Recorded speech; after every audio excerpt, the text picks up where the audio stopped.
Around 500,000 children aged between 5 and 16 still experience problems with wetting the bed.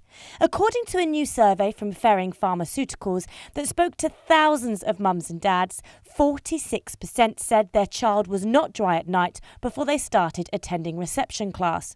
Evidently, it's a prominent problem for families, yet 81% of parents are unaware of the causes of bedwetting.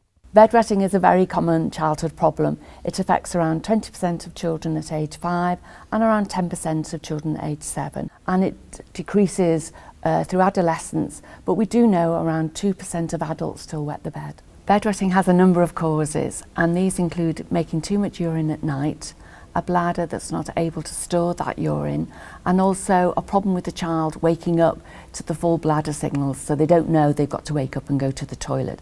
But we know there's other causes as well, and that can include constipation or a problem with the child's bladder. Speaking to parents, we know that there's lots of concerns, and certainly some of the things they tell us show that the bedwetting is quite distressing for both them and the child, and I think for that reason bedwetting should be addressed and treated. I've had to buy new mattresses and bedding because they are getting stained and ruined. It's costing money that we don't have. I get him to strip his bed every morning, wash the covers with Dettol and open his windows, but his room still smells. My sister told my friends, they laughed at me, they called me a baby and they wouldn't play with me. I get very cross. I can't help it, and I can just see he's like going away with school and camping with cubs, and it's a problem. I don't want him to be bullied. And I do feel as if I've failed somehow in all of this.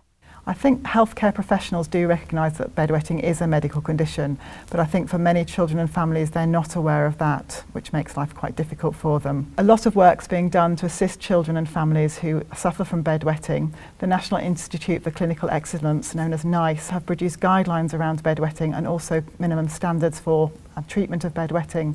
And the International Children's Continence Society have long since recognised bedwetting as a medical condition.